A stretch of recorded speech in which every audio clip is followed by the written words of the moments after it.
Selamat pagi anak-anakku sekalian.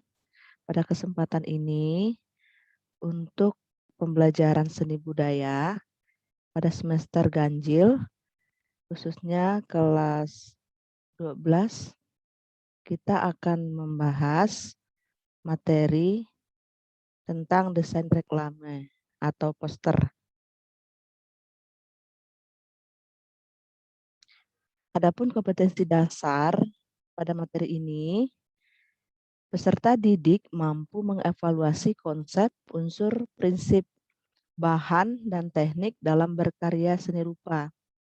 Kemudian untuk 4.1-nya atau keterampilannya, peserta didik mampu berkreasi karya seni rupa 2 dimensi berdasarkan imajinasi dengan berbagai media dan teknik. Dengan tujuan,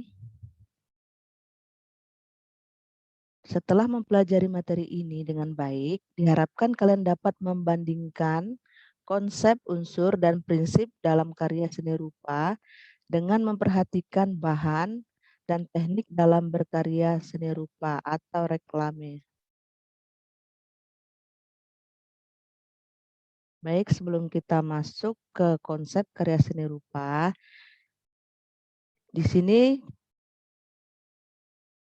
yang akan kita bahas pertama itu karya seni rupa 2 dimensi itu mengandung unsur seni rupa secara umum ya, yaitu ada titik, garis, bidang, ruang, warna, bentuk, dan tekstur.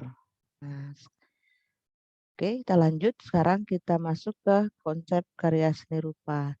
Nah, jadi konsep karya seni rupa itu terbagi menjadi dua. Ada konsep seni yang berada dalam tahap aktivitas jiwa.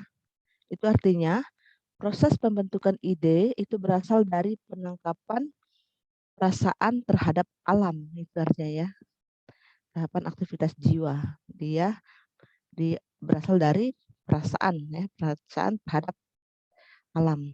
Kemudian yang B atau yang kedua, proses ekspresi atau proses penuangan ide.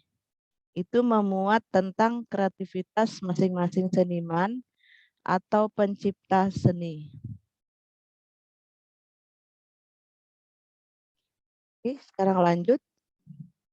Konsep seni rupa itu berkembang sejalan dengan kehidupan masyarakat yang terus berkembang ya konsepnya ya. Nah, jadi adapun aspek-aspek dalam seni rupa itu ada terbagi menjadi tiga. Yang pertama itu adalah wujud dan isi dalam seni rupa. Wujud dan isi dalam seni rupa itu artinya bentuk dan isi dalam kalian berkarya untuk menciptakan seni rupa itu tadi ya. Kemudian yang B itu media dalam seni rupa. Media itu artinya tempat yang untuk kalian berkreasi. Kemudian yang C itu adalah subjek. Subjek material, material teknik dalam seni rupa ya. Subjek atau benda yang kalian gunakan dalam kalian berkarya seni rupa. Oke, baiklah kita lanjut masuk ke unsur-unsur seni rupa. Jadi yang pertama itu adalah garis. Nah, garis itu adalah dasar semua gambar dalam seni rupa ya. Kemudian yang kedua adalah bentuk harmonis. Apa sih itu bentuk harmonis? Jadi bentuk harmonis itu gabungan dari bentuk-bentuk dasar serupa atau sejenis. Kemudian yang ketiga adalah bentuk kontras. Apa sih itu bentuk kontras? Bentuk kontras itu sendiri adalah bentuk yang diciptakan dari gabungan bentuk-bentuk yang satu sama lain, yang bersifat kontras atau bertentangan. Misalnya, lengkung dan lurus. Kemudian yang keempat itu adalah tekstur. Jadi tekstur itu sifatnya atau bahannya material yang dapat dilihat dan diraba oleh panca indera ya, panca indera kita ya. Misalnya teksturnya itu dia berupa keras lembutnya suatu medianya seperti itu ya. Kemudian yang kelima, warna. Nah, Jadi warna itu di sini terbagi menjadi 3 ya. Ada warna primer, ada warna sekunder, dan warna tersier ya. Warna primer itu artinya warna utama. Jadi warna yang termasuk warna utama di sini itu adalah warna putih dan hitam. Sedangkan warna sekunder itu termasuk adalah warna merah, kuning, dan biru. Itu termasuk warna turunan kedua ya. Sedangkan warna tersier itu artinya warna turunan ketiga. Nah, jadi warna turunan ketiga itu adalah pencampuran dari warna primer dan sekunder ini tadi ya. Misalnya ada kuning dan biru. Nah, kemudian ada kuning oranye adalah campuran dua warna kuning dengan oranye. Itu adalah untuk warna yang turunan ketiga. Kemudian yang keenam, warna kontras. Nah, jadi warna kontras itu apa? Warna kontras itu sendiri yaitu warna yang paling kuat terjadi di antara dua warna ya. Dua warna yang saling berlawanan. Misalnya adalah warna kuning dan violet. Seperti itu ya. Kemudian yang ketujuh adalah warna harmonis. Nah, warna harmonis ini misalnya adalah warna kuning oranye dengan kuning. Kemudian kuning dengan kuning hijau misalnya seperti itu ya. Nah, ini adalah gambar contoh perpaduan antara titik, garis, bidang, dan warna yang tersusun menjadi komposisi harmonis. Oke, sekarang kita masuk ke prinsip berkarya. Jadi dalam keahlian berkarya itu ada prinsipnya ya. Ada 9 prinsip di sini. Prinsip yang pertama itu adalah kesatuan. Apa sih itu kesatuan? Yaitu kesatuan itu sendiri adalah unsur seni rupa yang saling berhubungan satu sama lain dan tidak berdiri sendiri. Artinya dia menyatu seperti itu ya. Dia tidak berdiri sendiri, dia menjadi kesatuan. Kemudian yang kedua itu adalah keseimbangan. Keseimbangan itu artinya dia mempunyai karya seni yang diatur agar mempunyai daya tarik yang sama. Jadi sama seimbang artinya ya. Mempunyai keseimbangan. Kemudian yang ketiga adalah irama. Apa sih itu irama? Jadi irama itu adalah pengulangan satu atau lebih unsur secara teratur dan terus-menerus sehingga mempunyai kesan yang bergerak. Itu ya irama ya. Kemudian lanjut komposisi.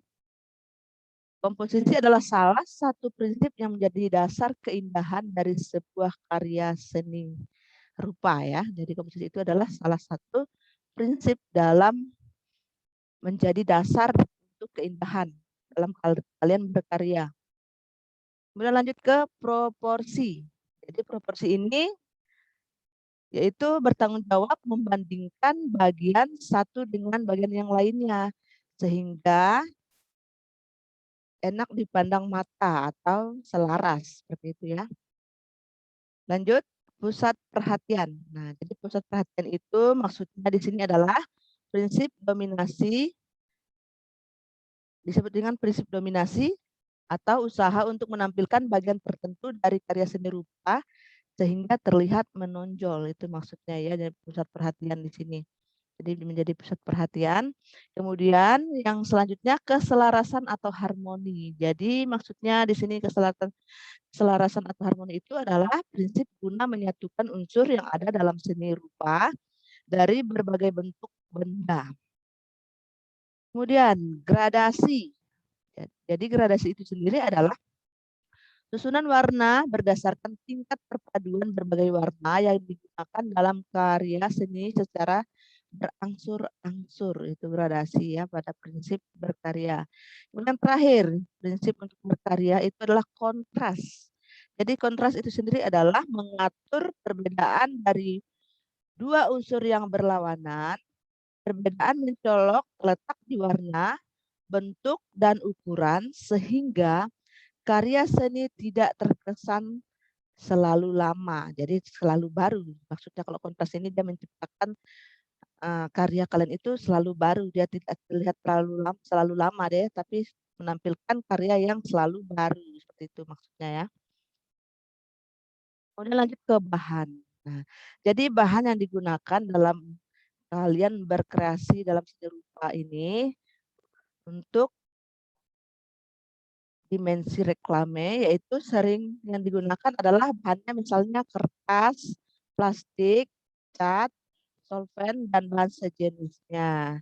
Kemudian teknik pembuatan karya seni reklame pada masa sekarang ini lebih menggunakan teknik digital. Jadi teknik digital itu misalnya itu adalah Photoshop. Nah, kemudian yang kedua adalah ada teknik manual. Nah, teknik manual di sini itu adalah cara mengerjakannya dengan secara manual atau tradisi. Seperti itu. Nah, ini ya teknik pembuatan. Teknik itu terbagi menjadi dua. Ya, ini tadi sama ya. Teknik pembuatan karya reklame itu lebih banyak menggunakan teknik digital dan teknik manual. Kalau digital itu dengan Photoshop, sedangkan teknik manual itu secara manual atau tradisional, secara tradisional. Kemudian teknik dalam karya seni rupa ini terbagi menjadi ini lagi ya, menjadi 9 ya. Yang pertama kita bahas itu teknik akuarel. Nah, jadi teknik akuarel itu menggunakan bahan dengan mencampurkan air di atas kertas, kain atau bidang lainnya. Nah, bila menggunakan gambar berupa kertas dapat menggunakan cat air, cat poster atau tinta bak seperti itu ya. Itu teknik akuarel. Sedangkan teknik pointillis itu adalah teknik yang digunakan untuk menggambar atau melukis menggunakan titik-titik hingga membentuk objek ya. Jadi dia menggunakan titik-titik hingga membentuk objek. Itu adalah teknik pointillis. Kemudian yang ketiga, teknik arsir. Arsir itu berarti dia mengarsir ya, atau menorehkan pensil, spidol, tinta, dan alat yang lainnya, yaitu berupa garis-garis yang menimbulkan kesan gelap terangnya suatu karya kalian. Seperti itu ya. Kemudian yang keempat, teknik siluet atau blok di sini ya. Teknik ini yaitu teknik yang menutupi objek gambar menggunakan satu warna sehingga menimbulkan kesan siluet. Kemudian yang kelima, teknik plakat. Nah, teknik plakat di sini maksudnya teknik yang digunakan untuk menggambar menggunakan bahan cat air atau cat poster dengan sapuan warna yang tebal sehingga hasilnya tampak pekat dan menutup. Itu maksudnya dengan teknik plakat. Yang keenam, teknik semprot. Nah, jadi teknik semprot itu adalah teknik yang digunakan dalam kalian berkarya itu dengan cara melukis dengan menyemprotkan bahan cat air menggunakan sprayer misalnya seperti itu ya. Kemudian yang ketujuh, teknik cetak saring. Nah, jadi teknik cetak saring ini sering digunakan misalnya dalam orang membuat itu ya, sablon ya, sablon seperti itu. Yang kedelapan adalah teknik kolase. Jadi teknik kolase itu sendiri adalah teknik melukis yang dilakukan dengan memotong kertas menjadi bagian-bagian kecil ya, lalu potongan kertas tersebut ditempel pada lukisan sehingga membentuk lukisan seperti itu ya. Jadi potongan-potongan kertas itu tadi itu disatukan, jadi dia membentuk lukisan, itu disebut dengan teknik kolase. Kemudian terakhir adalah teknik digital. Jadi teknik digital itu sendiri adalah teknik yang menggambar yang dikembangkan dengan menggunakan teknik komputer yang biasa disebut dengan istilah desain grafis ya. Atau tadi contohnya itu adalah Photoshop yang sudah dibahas sebelumnya. Nah, oke. Baiklah, materi pada hari ini cukupkan sampai di sini. Jika masih ada yang kurang jelas, silakan ditanyakan. Ibu akhiri, selamat pagi.